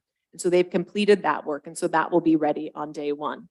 And then we will have to have the conversation when we need to make the jump from the medium voltage system to the heavy voltage system, when we would say get past that 24 mark, and we had 24 vehicles there, about what that would look like for them to basically start doing it again. But they only are really working right now on this 5-year time horizon, unless you can show proof that you had, funding to buy more vehicles. So there we are. And I think that's great, Rebecca, from us to them. My question is from the energy grid to that. Oh, yeah. Because we all know when we had those, very hot summers and that we were recommended to decrease Not our charge. energy consumption. What happens then? And there are folks that are going to be dependent on us putting buses on the system to ride it. And it's not just us, right? If the county does it too, if the city does it too, then you have more systems being connected to the grid. And so that's the question I think we need to ask PG&E Mhm. is we need to understand what the capacity of the grid is as we're making these investments, because it's not going to be them if a bus doesn't go out because there's no energy. It's going to be us. Right. And I mean, we experienced it too during the storms. We lost power at Jackson Street twice in January. So you lose that day and then you need your charger to basically come back on and decide it wants to communicate with your bus. So you lose the next day. So no, we need to look at it. And on some level, MTC now is just kind of starting and dipping their toes in trying to figure out, okay, they have they just recently hired a consultant, I believe, to look at the 27 different trans agencies and what it would take for all of them to transition, what the cost is of the infrastructure, et cetera. And I feel like that's who has to have the conversation with PG&E. I'm a little too small. No, and we're going to do that at FTC, but I don't think there's anything that prohibits us from asking PG&E to sure. come before us. So we all could collectively understand what are the constraints of the system. And I think that's just good information for us to have. So at a future agenda item, Chair, maybe that could be something where we ask PG&E to come back and provide us a presentation. Very good. And how That'd be does great. battery storage, how's that going to be a part of this calculation? Sure. I mean, we have battery storage. We basically, as the backup at the new maintenance facility, we have a generator plus battery storage, and we've kind of prioritized what we want to power for how many days. And we basically see it as battery goes to generator, because batteries need to then restore themselves, you know what I mean, with the sun, and kind of this back and forth between those two. And then we hope we can get to maybe a 7 to 10 days out of that combination, because you can refuel the generator. But that's really only looking at enough power at this point to power our facility, to keep our phones on, et cetera. It's not looking at, okay, could we get the buses charged to activate on a daily basis? I think this is in a way where we're, keeping some of our fleet, as backup, some of our CNG fleet, for example, and having that as a backup, and then seeing if we can make this transition to hydrogen to also have it as backup, because I think we're going to need to we don't want to have all of our eggs, and I think in any one basket right now. Thank you very much. And thank you, Director Pedrosa. We'll make note to add that to invite PG&E to come back. Yes, Director Garcia. Yes, the capacity of the grid is certainly an issue, as Director Pedrosa pointed out, but we think beyond just transportation alone, housing, all electric, huge consumer of that. All our personal vehicles ultimately going to electric. So I just wonder, it's the very basis of our ability to meet the need of this is the capacity, and we need to have that conversation. Now, we're too small a community. Maybe we get other small communities together, and we should all have that conversation. On hydrogen, what's our capacity with that? How are we sourcing our hydrogen? Well, we wouldn't, at this point, we would not have a fuel on site at the maintenance facility. The idea would be the Allied station that is on Devlin Road there, that if you've ever visited, currently has CNG, currently has Tesla chargers, currently has diesel and gasoline. They also own the adjacent parcel. The idea would be they would pull a permit for that and make their expand their station to have hydrogen available, and that we would fuel there. Kind of similar to the arrangement that we currently have with either CNG or diesel. So it's about a quarter mile, half mile from our facility. So we would go there daily. And basically what we do at night, right? We have a whole night crew that comes in basically from 6 p.m. to 11 p.m. and fuels our buses. And as opposed to pulling up to the CNG, they'd pull up to the hydrogen in this case. But we have to really, we're reliant on a private sector partner to make that transition. And then we could, corresponding make the bus purchase. They generating the hydrogen on site? I can't speak to that. I don't know. Oh, well, so how does it get to the site? Transferred? Delivered in a tanker? This is. Well, generating hydrogen creates demands a lot of electricity as well. So there's another source. So Right. If we're moving this way, we need to know capacity. And the more we build on it, the more it impacts capacity. Mm-hmm.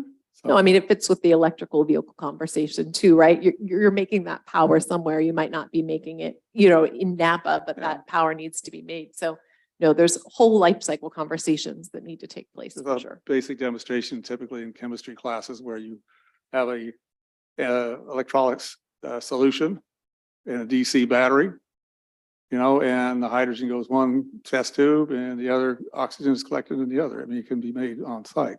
Somehow they're generating it that way, I suspect, because I can't think of any other source. But point being is you're going to generate a lot of hydrogen and it's going to require a lot of electricity if you do it that way.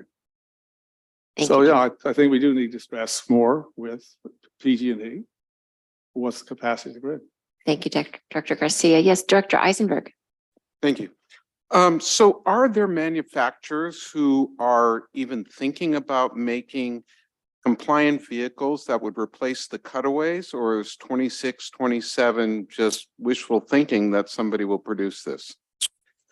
It's a good question. The only ones that we really have direct contact with recently have been both BYD and Proterra, since we have made those purchases. That is currently not on their roadmap. There are, though, some new players entering the market, more traditional bus manufacturers, for example, Gillig, which is, we own a number of diesel buses of them, are transitioning to electric, and they also make kind of smaller vehicles. Same thing with Eldorado. So that would kind of be my hope, that one of the larger bus manufacturers would make the transition and try to put one on the market. But I don't know. Okay. Yeah, thank you. Part of the issue around the cutaways has to do with it requires, in order for you to use federal funds or on anything, including the maintenance, it has to go through a testing at Altoona. And that means a whole vehicle has to be destroyed. And so manufacturers are oftentimes reluctant to be the first ones out because of that. But any vehicle that actually is eligible for federal funding, you got to throw one away. So that's the part of the reason why the market has been so slow on that. Thank you for that. Yes, Director Gregory. Yeah, really interesting. I can't help but to sit here and think when something like this comes to our county and city fleets, but that's another meeting. Curious how aggressive this is in terms of buses purchased over this time frame. I don't have the context. How many buses have we normally bought per year or average over years? So we're not trying to, I guess, push the envelope. This is basically showing, so basically when we buy a 40-foot bus, a heavy duty bus with Federal Transit Administration funding, it has a 12-year useful life. So we have to have that vehicle for 12 years. So basically vehicles now that were purchased in 2012 or earlier are ones that are kind of eligible for retirement. So those are the ones we're kind of replacing in these early years. And then if they're a cutaway, the smaller vehicles, they have a 7-year useful life, basically. So going back, what does that work out to? 2016 or so. So if they're older than that, we'd replace them. And so this is just basically following that cycle. We're not going to retire like a 2016 bus, for example, this year that still has a few more good years on it. We're not pushing the schedule that way. We're replacing it basically once it hits that 12 years or later. Thank you. Thank you. And Vice Chair. Yes, I appreciate the report. A couple of things. One, the comment about getting an electric vehicle charging station in American Canyon. On the one hand, I think Director Garcia and I can work with our staff to make sure that happens if it's still necessary. And then more broadly, listening to all the concerns about the electrical grid and the logistics is making hydrogen sound a whole lot more compelling. I know. And we're not the only, vehicle in town thinking like that. So it seems to me that over the next 3 to 5 years, hydrogen may become a much more viable option for buses than electrical. And that kind of ties into the time frame that I was looking at, because it looks like there's a gap in funding where for a few years we're in good shape in terms of not having to replace anything. So I'm hoping when the time comes that we gear up and start buying a lot of equipment, that we'll be buying hydrogen and not electrical. And so it raises the question, have we done any kind of ballpark cost analysis? Because it seems as if you may not need as many buses if you can start swapping them out for hydrogen because they can last all day. You may avoid the PG&E jumping from the 24 buses or whatever to the next level, the operations and so on, not to mention creating a private vendor, if he knows he's got, 50 buses that he gets fueled up every day, makes his thing pencil. So I'm just wondering, not right away, but in the next year or two, to start doing some ballpark analysis of just how viable a switch to hydrogen would make for us. Because I think that may be the real answer, which of course reinforces why it's such a good idea that we're modifying the maintenance facility to handle it and so on. But for me, I think it's exciting, and I suspect it may be in our financial best interest too. No, it does seem to make sense. And thank you for your support. Yeah, I think at the kind of the point I'm waiting for is, okay, the permit is pulled from the county, right? They start construction on that. And then it's like, okay, let's really get these wheels turning, and during that construction period, we can kind of make that transition. And then we're just kind of reading up, educating ourselves, meeting with the Center for Transportation and Environment, who helped us through our first electric vehicle procurement, so they can help us through our first hydrogen procurement. Because there is some agencies, for example, AC Transit's used hydrogen for quite some time, but there aren't very many other agencies in the Bay Area right now to really rely on. So that might be one that we can reach out to. It just seems like over the next 3 to 5 years, this will all start to come into play. So. Yeah, I agree. This is a new frontier in clean energy. And Someone, a very wise woman once said, faith, foresight, and flexibility. And that comes into play. I think this is a good time to keep that in mind. Thank you for your report. Do we have any public comment? I have, okay, one hand raised. Ellen? We'll unmute you. Yeah, There you go. thank you. Yeah, I was just curious between the electoral buses and the hydrogen buses, would that actually increase to save the environment at the same time? Or is I there think a difference? That's the idea, yes, that they would both qualify as zero emission vehicles, both the hydrogen and the electric, and we would meet the requirement that way, yes. And we would have decreased emissions over any of the vehicles that we currently have. Well, then I'm all for it because I am all about saving the environment and everything because I used to volunteer at the Monterey Aquarium and that's what I was all about. So I'm on game on this. Thank you, Ellen. Thank you, Ellen. It's great to hear from you. So I think that I don't see any more questions or comments. So if we have, this is an action item. Do we have a Yes. motion and a second to approve? So moved. Moved by Director Shuto, I'll second. second by Vice Chair Joseph. All in favor, say aye. Aye. Thank you. Okay, we're on 12.5, which is an informational item. This is the Vine Transit update. Rebecca, you're going to help us with this. This is not as good news maybe, but I look forward to your report, this information. Perfect.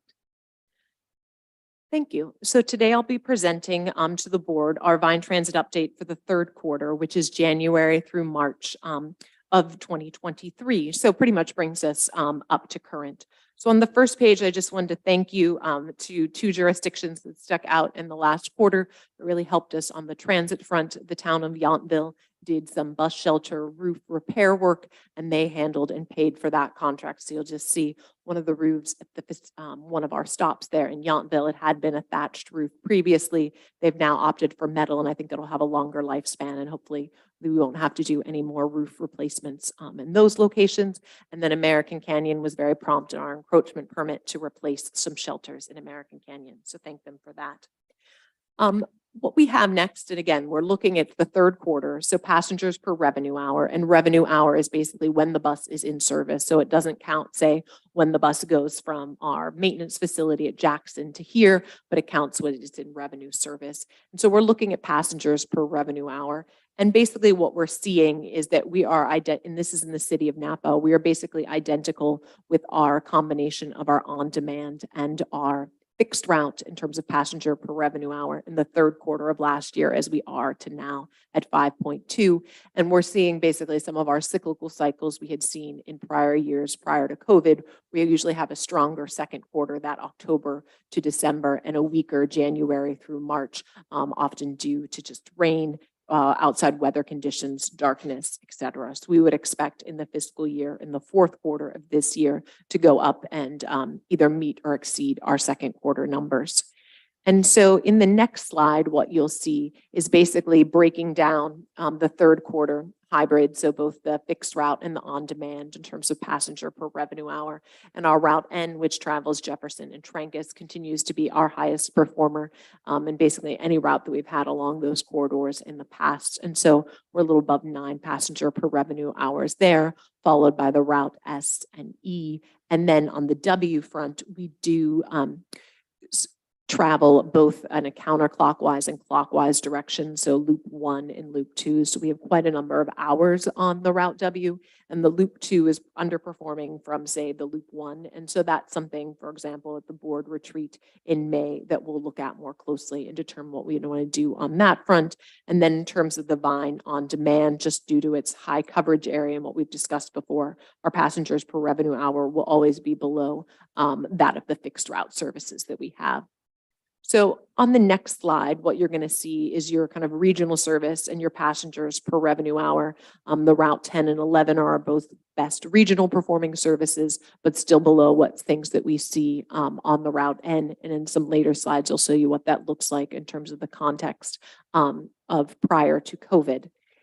The next slide, I'm just trying to get a sense of like what happens in your individual jurisdiction. So let's just say on the Route 10, for example, right, that's traveling through Calistoga at the top, St. Helena at the bottom, where are we seeing our main ridership on our fixed routes?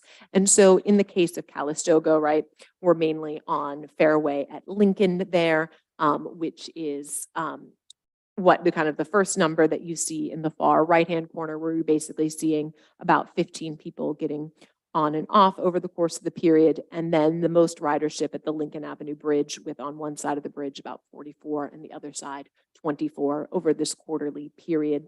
On the kind of on the same slide, but below, seeing St. Helena, the main focus and on and offs there are just at the post office and at the kind of, I guess we're calling it Old City Hall at this point, with 22 and 20 respectively, depending on the side of the street. And then further south, just basically as you enter downtown, again, in the mid-20s with on and offs. On the next slide, you'll see the city of Napa and its bus stop. So you kind of up the ante, right? It's no longer, oh, is it over 20 riders? It's kind of over 50 riders. The biggest number you see, and this is a lot easier to read, is just basically 427 there that are sitting here at the Saskell Gateway Transit Center in the bays behind you. And then the main concentrations of on and offs, again, kind of being on the Trancas corridor, which we also see heavy ridership on the Route N, and then going down the Saskell corridor leading to the college with both the routes 10 and 11, which have always been well-performing routes for us. On the next slide, you'll just see Yountville on the top. So the main concentration with 31 riders getting on and off is at the bottom of the hill as you're leaving the Veterans Home, kind of by our park and ride there. And that's the most popular spots, and many veterans, you'll be amazed at what they do and where they travel, where you'll see them going. And then below in American Canyon, and again, this is just really focused on the fixed route and not on the on-demand. You've got people entering the top right there at Walmart, and then also along the 29 corridor at the bottom there being the largest numbers at, say, 25 and 29 people that are getting on and off at the American Canyon Post Office and the library. So those are our kind of main points of interest. And then changing the focus from, say, the fixed route to the on-demand on the next slide, it shows kind of our passengers per revenue hour there. So American Canyon continues to perform very high, and you'll see relative to where they were pre-COVID are also performing quite well, followed by the St. Helena shuttle, and then Calistoga kind of behind St. Helena for this quarter. But that's kind of a temporary situation that Calistoga will kind of be up into the American Canyon range again next quarter. If you remember, we don't offer Sunday service until May in Calistoga, and then we only offer one shuttle kind of at this low tourist season, but two again starting later in June. And so that will increase its ridership. On the next slide, you'll see kind of just total ridership change prior to COVID. Now we have to go back 3 quarters. So if you're going back 1 quarter, it's the prior quarter to gray. If you're going back a full year to orange, 2 years to the teal, 3 years to the mustard, we'll call it. It's that time of year, right? So looking at that, we're basically seeing consistency kind of like we saw to 1 year back in terms of the quarter. We are, say, doing better on the Route 10 year over year in terms of the quarter and year over year on the 11. But if you compare just 1 quarter back, a decrease in ridership in this January, February, and March timeframe.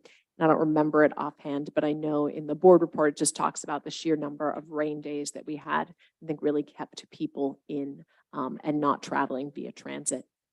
On the final slide, you'll just see total ridership change from the shuttles. Again, same kind of going back a quarter, going back 1 year, 2 years, 3 years. You'll see kind of the biggest changes really, if you go back 1 year, have been in VineGo. And as our VineGo is our paratransit, as we've had additional senior care facilities and their day programs open up once again, that is really driving our ridership on that front. And one of the things I think on the Yountville side of things that would be most important is we did meet with the Veterans Home during this quarter, and they were pretty clear that we would not be bringing the Route 10 back onto their campus, but they did offer that we could do some training on our Ride the Vine app about how to either use the app or call in to make those on-demand rides, and they are allowing the Yountville B to come up onto campus. And so that'll be a focus of ours, that will be on there their special veterans television station, trying to educate people on how to use that and how to use that service, because that does seem to be the key in terms of getting Yountville ridership up to a reasonable level. And with that, I'll answer any questions. Thank you for the information in the Yeah. report. Very good. Do we have any questions? Yes, Director Williams. Yes, Madam Chair, excuse us, we have to go from Calistoga. We have the council meeting to attend shortly. So thank you for the presentation and we Thank have to you. leave. Thank you. Thank you, Director Eisenberg and Director Williams. Safe travels up north to Calistoga. Any other comments or questions? Rebecca, is it fair to say that the city of Napa is at 65% below our ridership since COVID has hit Yes. us? And that, right, when you look at the local, that's where we see, I don't say you're, we'll say a draw on the rest of the system, but you'd be kind of, yeah, the lowest percentage compared to other jurisdictions. Yes. Okay. Do we have a plan? I know some of it is outside of our control with Sure.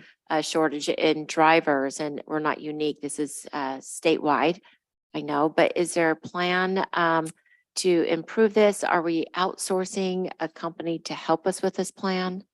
Yeah, so we're not, I guess, outsourcing a company to help us with this plan. When we have the Reviving the Vine retreat in May, that's kind of, we would present basically 3 different options specifically about what we could do in the city of Napa for the August schedule change. So basically prior to school starts, and it looks basically at 3 things, just to give it a preview, and we'll go into a lot more detail at that time. But it basically looks at few different options. One would be, we have 4 fixed routes in the city of Napa. It would look at going to 6 fixed routes in the city of Napa with just basically 1 very small on-demand area in the Browns Valley neighborhood that would just take you, as opposed to anywhere within Napa, it would take you either to the Saskell Gateway Transit Center or to the Redwood Park and Ride, where you'd make your other connections.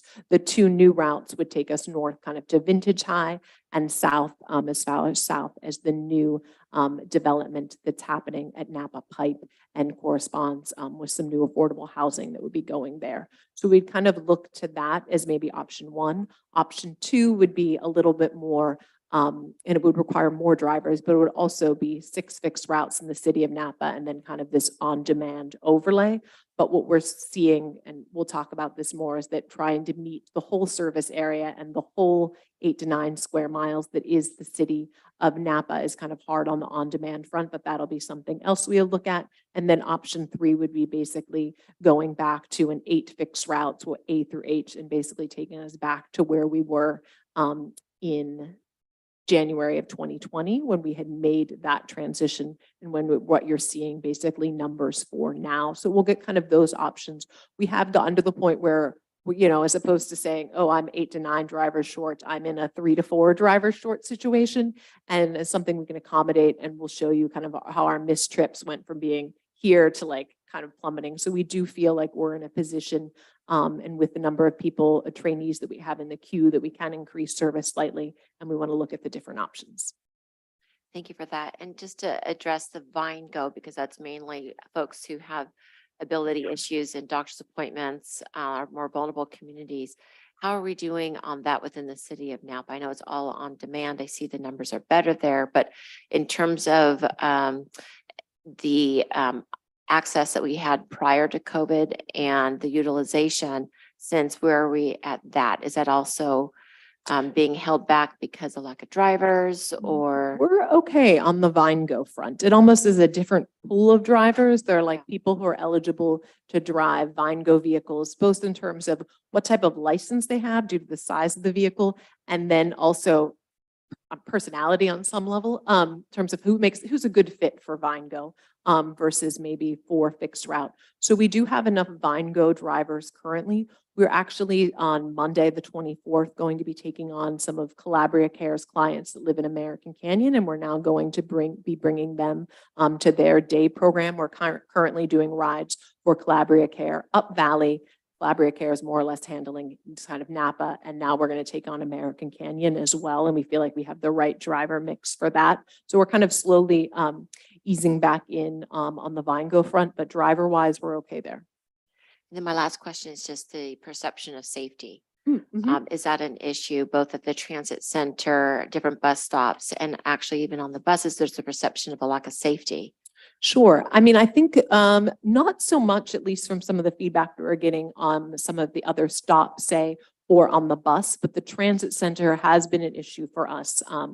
We have had the winter shelter that's open, and it just closed this past Monday. It was open through, I guess that would have been April the 16th. And they open that basically at 5 p.m., 6 p.m., and 7 p.m. They have kind of formal entrance, and then they have formal exit times. And so what we had to do based upon some instance experiences that we had was we did hire private security here at the transit center that did rotations and then was focused basically over the last 4-week period on helping customer service staff basically empty the bathrooms and close up that breezeway for the day. And that seemed to help. And then we also were able, after many months, to enter into an agreement with the city of Napa to have their security at the winter shelter, just kind of include us in their rotation. We have not traditionally been part of that. And we weren't for the first couple of months that the winter shelter was open. So that kind of helped us in this last month.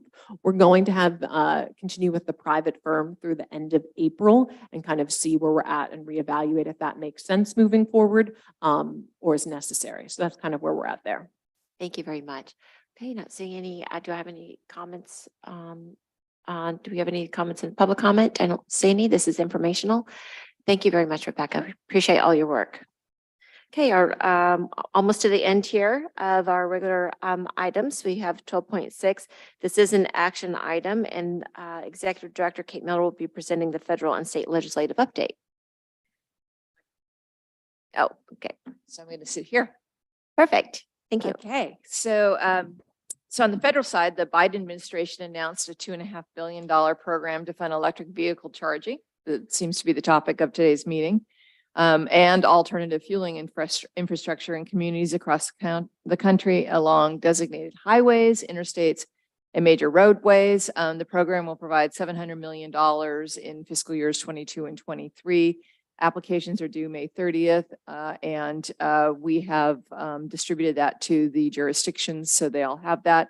I think probably the first step would be to come up with a countywide plan on where the electric vehicle charging stations ought to be. The FHWA published a rule about, minimum standards. So we are still going through that.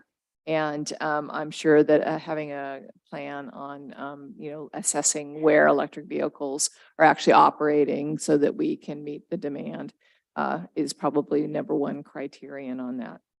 FHWA announced the immediate availability of $4.6 million in quick release emergency relief funds. We've also distributed that to the jurisdictions. This is for to offset costs of repair needed as a result of this last winter's storm damage.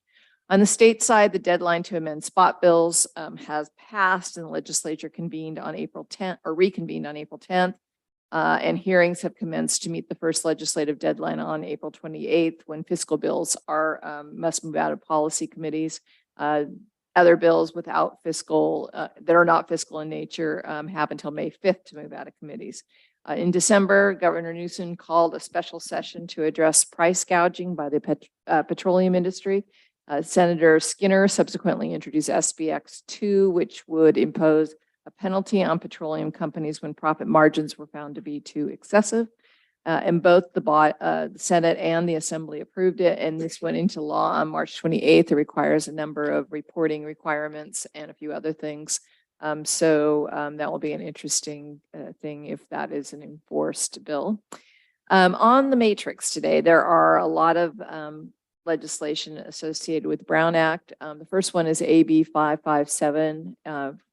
HART extends the existing authorization for local legislative bodies with a majority vote to hold remote meetings, and the proclamation of the emergency exists with reauthorization every 45 days instead of 30 days. This was, it applies to AB 361, which is really not in effect anymore because the governor the governor's state of emergency proclamation is no longer in effect. So I'm not sure exactly what that means, but staff is recommending that the board take a support position on that in the event that an emergency comes back into play. AB 8117, Pacheco, authorizes a subsidiary body to meet remotely under specific conditions. And so this would apply to NVTA committees to allow them to meet remotely. Members would need to participate through both audio and visual technology. I think that's a really good element to this because we have had experiences where people just aren't participating, physically, and it makes it very difficult to hold meetings. So staff is recommending the board support this bill as well. AB 1379, Papin, would amend the Brown Act to allow a legislative body to meet in any combination of in-person or remote formats, and a quorum could be established by members participating remotely at a designated location or combination therein. It would require that only one physical location be posted for attendance, and the legislation would require that a legislative body meet in person at least twice a year. So this body meets usually around 10 times a year. The distance between and how far we have to travel is probably little compared to some of the other multi-jurisdictional meetings. And so staff is recommending that the board take a watch position on this bill. And then SB 411, Fortuna would allow a legislative body to use alternative teleconferencing provisions. The bill is expected only to apply to LA County, but it could be amended to other regions. So right now, the staff is recommending that the board take a watch position on this bill.